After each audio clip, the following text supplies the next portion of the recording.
Okay, so here's the primitive glue pot. Got my meat thermometer set. It's not set, but it's hovering at about 60 degrees Celsius. Here's the glue. Maybe the light works. Oh yeah, there we go. It's pretty thick. It's gross. Yesterday I went to the dog food place and I got 5 of these foot-long pieces of clean pressed rawhide, and I soaked them in water for a bit until I was able to cut them in half and show a picture of that. Trying to get a good focus here. There we go. Those 5 pieces dissolved in really just a few hours over this very low heat, and I still had a lot of water left in there by morning. I left the heat on overnight for, I don't know, 12 hours at least, and I found it still very watery this morning, and so I went back to the pet food store and got just 3 more, and they've been sitting in there for, I don't know, 3 hours. They're wet and they are very slowly coming apart, but I think that it's I guess saturated is the right word, because they don't seem to be dissolving quickly like they did yesterday. So I'm gonna take a few little short clips like this and try and lace them together. There we go, that's a nice picture. And show the whole process of making hide glue from start to finish.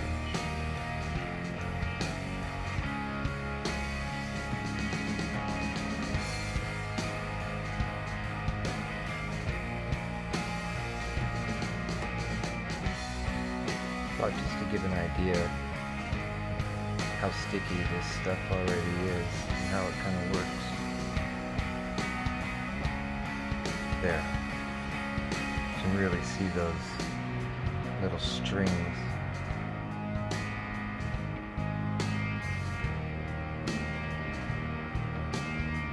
Hide glue wants to stay together. And as it cools off, suction gets stronger.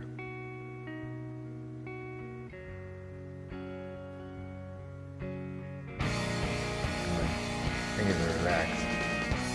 It's not coming apart. Take it apart. Press again.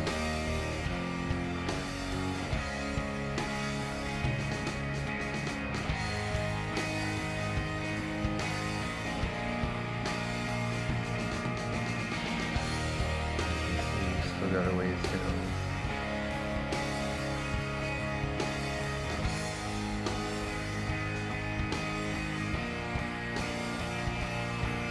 But it's not just water anymore.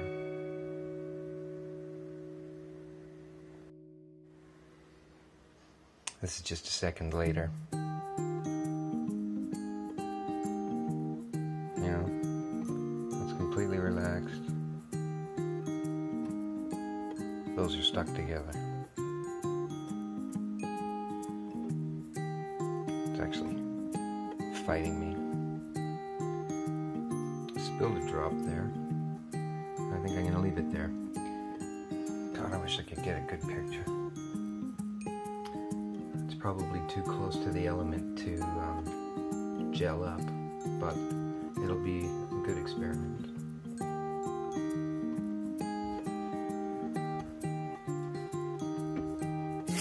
Hot water.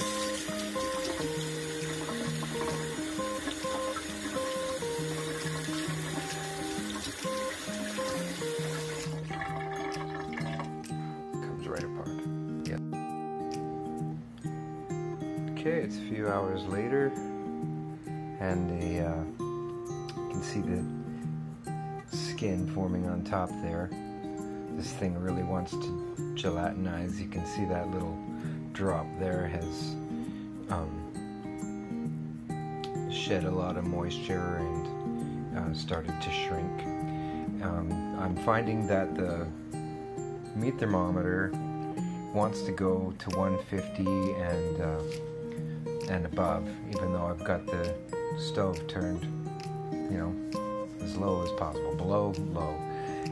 So what I'm gonna do is I don't want to add any water. That's counterproductive, because the process is that you cook it into this soup, then filter it, then you let the liquid gelatinize, cut it into little pieces, and put airflow over them until they dry out. And then like this as it is right now, although it's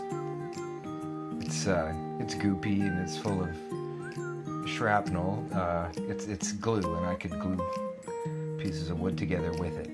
But going through this process, then I'm going to be able to dehydrate all of this and then rehydrate bits of it as needed in the future. So right now I'm gonna give up on trying to dissolve all of the new stuff. It's just not gonna happen. So I'm gonna pull those out and then strain what I have here, and after that I'll put I'll leave the stove on, and I'll put the glue pot back on with the remaining big chunks and a small amount of water, and by the morning I'll be able to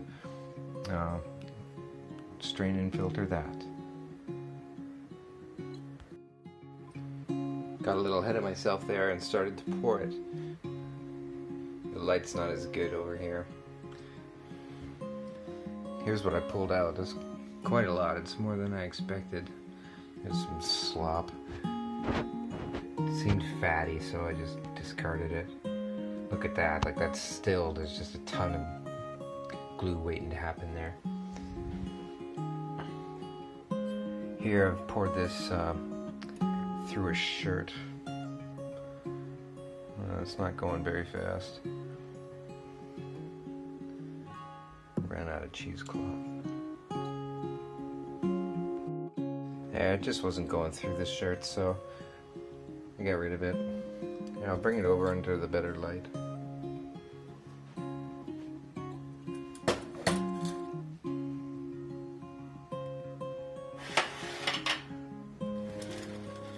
Let's see, it's actually all the way up there. There's a shitload there. It's great. The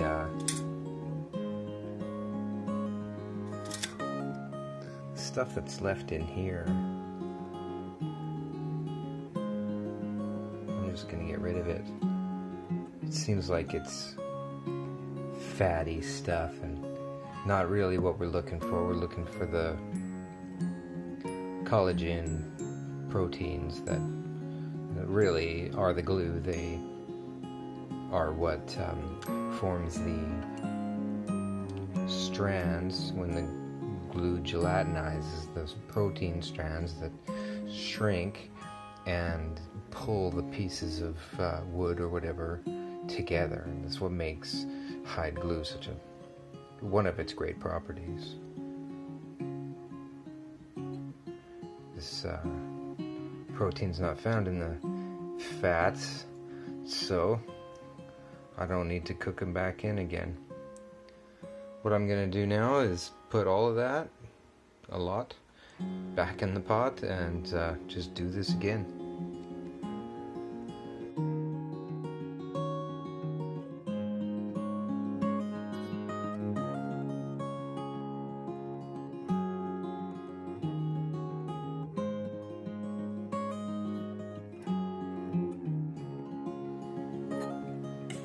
Give you an idea of what I'm dealing with.